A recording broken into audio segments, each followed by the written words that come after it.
Bismillahirrahmanirrahim. Assalamualaikum warahmatullahi wabarakatuh. Innal hamdalillah nahmaduhu wa nasta'inuhu wa nastaghfiruh wa na'udzu billahi min shururi anfusina wa min sayyiati a'malina may yahdihillahu fala mudhillalah wa may yudlil fala hadiyalah. Wassalatu wassalamu ala asyrafil anbiya'i wal mursalin Nabiyyina Muhammadin sallallahu alaihi wasallam wa ala alihi wa sahbihi ajmain, amma ba'du. Perkenalkan, nama saya Rehan Nur Rahman Susanto, asal Banjarnegara, Jawa Tengah. Saya santri dari kelas 3 MA Mulazamah Pondok Pesantren Darun Nuhat. Di sini saya akan mengisi kajian singkat di setiap hari Kamis sore yang membahas tentang kitab Amsilah Tasrifiyah. Pada pertemuan kali ini, karena ini pertemuan pertama, maka saya hanya akan menjelaskan 3 hal saja. Nah, sebelum memasuki pembahasan kita, mari kita mendoakan pengarang kitab ini. Ila sahibi hadzal kitab Kyai Haji Ma'sum bin Ali bin Abdul Muhyi Al-Maskumambangi di bawah rakatil Fatihah.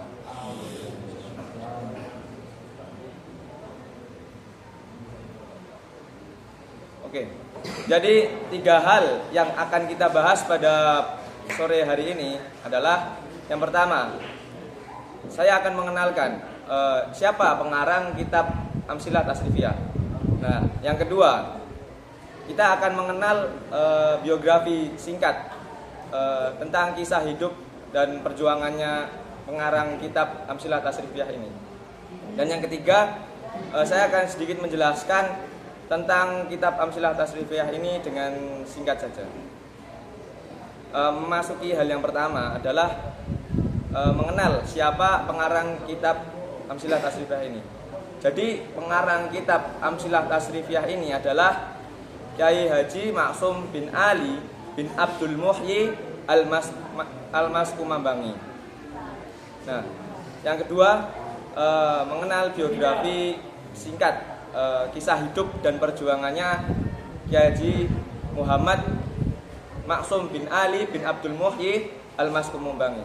Jadi beliau itu lahir di desa yang bernama Maskumambang di Kabupaten Gresik, pada tahun 1305 Hijriah atau 1877 Masehi, di pondok pesantren yang didirikan oleh kakeknya yang bernama Kyai Abdul Jabar. Kyai Haji Ma'sum bin Ali adalah anak pertama dari Kyai Ali dan Nyai Muhsinah. Kyai Haji Ma'sum bin Ali menghabiskan masa kecilnya di pesantren dengan belajar pada ayahnya yang bernama Kyai Ali. Nah, Kyai Ali merupakan ulama yang ikut berkiprah dalam mengajar di pondok pesantren Maskumambang. Selain belajar pada ayahnya, Kyai Haji Ma'sum bin Ali belajar juga pada seorang pamannya yang bernama Kyai Fakih Maskumambang. Kyai Haji Ma'sum bin Ali banyak belajar berbagai disiplin ilmu agama. Salah satunya seperti ilmu falak, yang dimana ilmu itu adalah ilmu falak yang telah dikuasai oleh sang pamannya tersebut.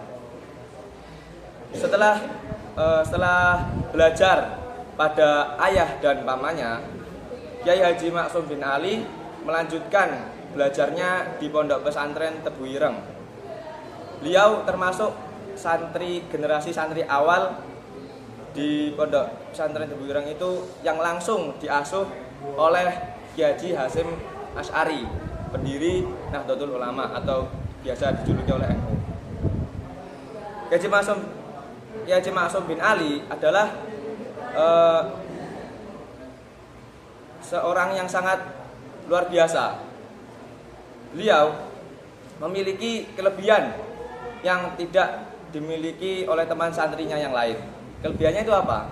kelebihannya adalah beliau memiliki kecerdasan yang sangat luar biasa, sehingga hal inilah yang membuat Kiai Haji Hasyim Asy'ari menaruh perhatian lebih pada Kiai Maksum bin Ali dan menikahkannya dengan anaknya sendiri yang bernama Nyai Khairiyah. Setelah Kiai Haji Hasyim Asy'ari menikahkan anaknya dengan Kiai Haji Maksum bin Ali, Kiai Haji Hasyim Asy'ari memerintahkan Kiai Haji Maksum bin Ali untuk menunaikan ibadah haji dan mematangkan ilmunya di daerah Haramain. Di Haramain, Kiai Haji Maksum bin Ali berguru pada sahabat-sahabat dan guru-gurunya Kiai Haji Hasyim Asy'ari. Kenapa?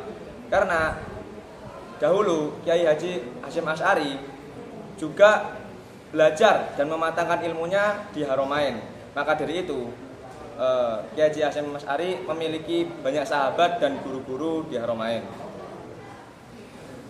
Guru-guru Kiai Haji Maksum bin Ali di Haramain diantaranya adalah Syekh Bakir Al-Jukjawi, Syekh Umar Hamdan Al-Mahrusi, Syekh Umar Ibnu Soleh Al-Samarani, dan Syekh Mahfud Al-Termasi yang merupakan pakar ilmu qiraah.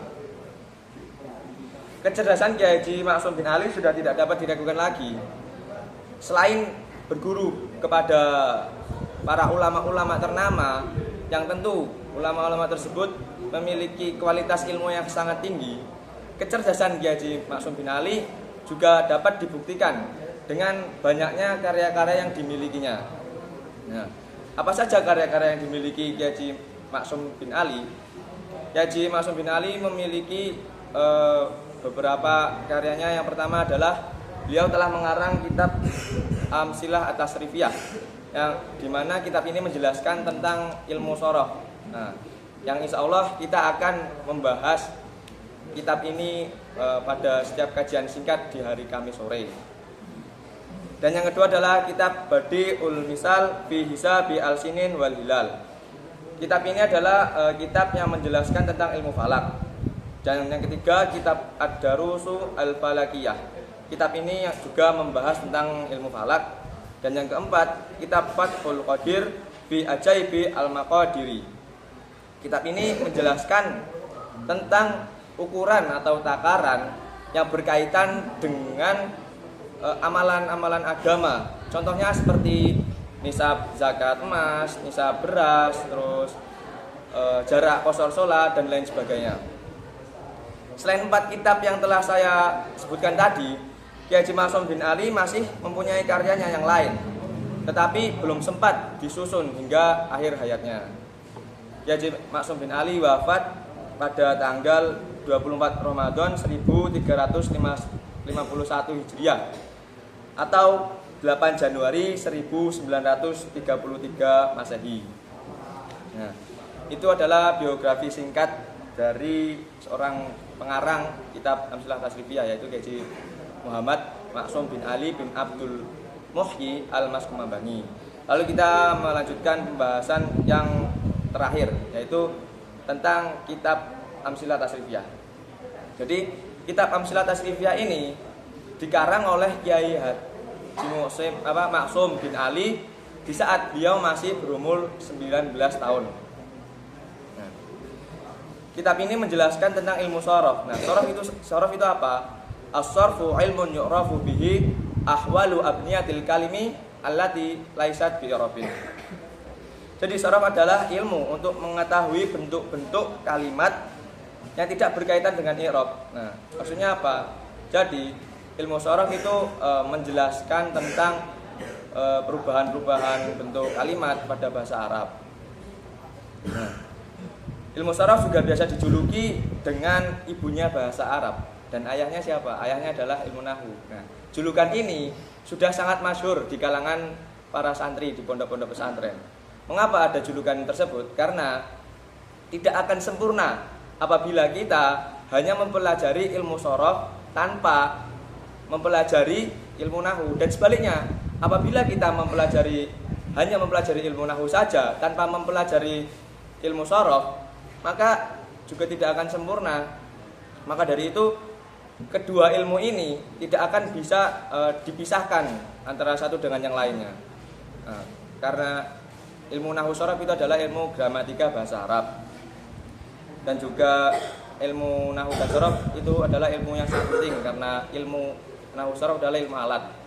Nah, jika kita sudah memahami ilmu nahwu dan shorof, maka kita akan mudah untuk memahami ilmu-ilmu yang lain.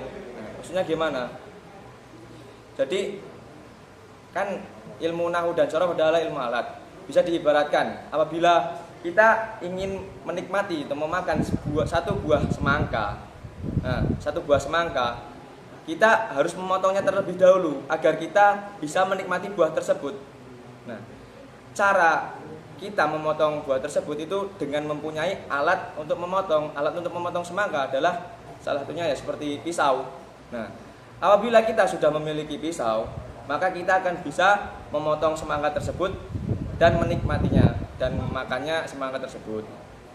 Sama halnya apabila kita ingin belajar ilmu agama seperti ilmu fikih, ilmu tauhid, ilmu hadis, ilmu Quran tanpa mempelajari ilmu alat, ilmu nahwu dan shorof, maka kita akan tersesat. Maksudnya tersesat itu gimana?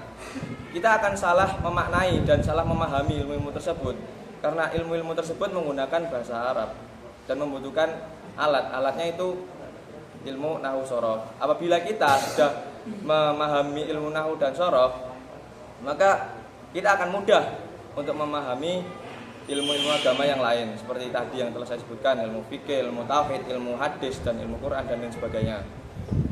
Dan perlu kita ketahui, sebelum kita masuk lebih dalam, sebelum kita membahas kitab Amsilah Tasrifiyah lebih dalam, kita harus memiliki tujuan. Karena beberapa guru saya pernah menasihati saya, apabila kita ingin memulai mempelajari atau memahami sebuah kitab, maka kita harus memiliki tujuan. Kita harus tahu tujuan kita mempelajari, memahami kitab ini itu tujuannya apa, biar apa, kayak gimana. Nah, maka dari itu tujuan kita, ingat tujuan kita untuk memahami dan mempelajari ilmu shorof adalah yu'rafu kalamullah ay al-Quran wa kalamur Rasul. Jadi tujuan kita memahami ilmu shorof adalah agar kita mengetahui kalamnya Allah yaitu Al-Quran dan kalamnya Rasul. Nah, mungkin hanya 3 hal ini yang bisa saya sampaikan pada pertemuan pertama kali ini, dan kita akan membahas kitab Amsilah Tasrifiyah lebih dalam pada pertemuan selanjutnya, itu pekan depan. Apabila ada salah dan kurangnya saya mohon maaf. Wabillahi taufiq wal hidayah. Wallahu a'lam bishawab. Wassalamualaikum warahmatullahi wabarakatuh.